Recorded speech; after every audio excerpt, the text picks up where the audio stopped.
பல்லாயிரக்கணக்கான பாட்டாளி மக்கள் கட்சி தொண்டர்கள் மாநாடுக்கு செல்ல இயலவில்லை.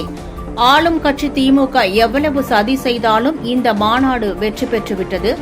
மே 11ஆம் தேதி சித்திரை பௌர்ணமி மாநாட்டில் பங்கேற்க முடியாமல் தடுக்கப்பட்ட பாட்டாளி மக்கள் கட்சி தொண்டரின் ஆவேசம். பல்லாயிரக்கணக்கான பாட்டாளி தொண்டர்கள் மாநாட்டு தரங்குக்கு போக முடியாமல், சரியாக காவல்துறை பாதுகாப்பு கொடுக்காமல், சரிவர பாதையை சரிவர செய்யாமல் பல்லாயிரக்கணக்கான தொண்டர்கள் இதுவரை மாநாடு செல்ல முடியவில்லை.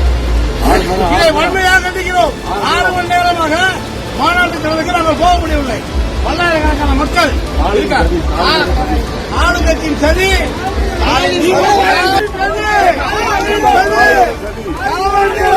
சரியாக ஒழுங்குமுறை நடவடிக்கை இல்லாமல் இதை வன்மையாக கண்டிக்கிறோம். திமுகவோட சதி என்ன சரியா இருந்தாலும் முறியடிக்க முடியாது. மாநாடு கேட்க வருங்கால முதல்வர் அண்ணன் அண்ணாமலை ராமதாஸ், வருங்கால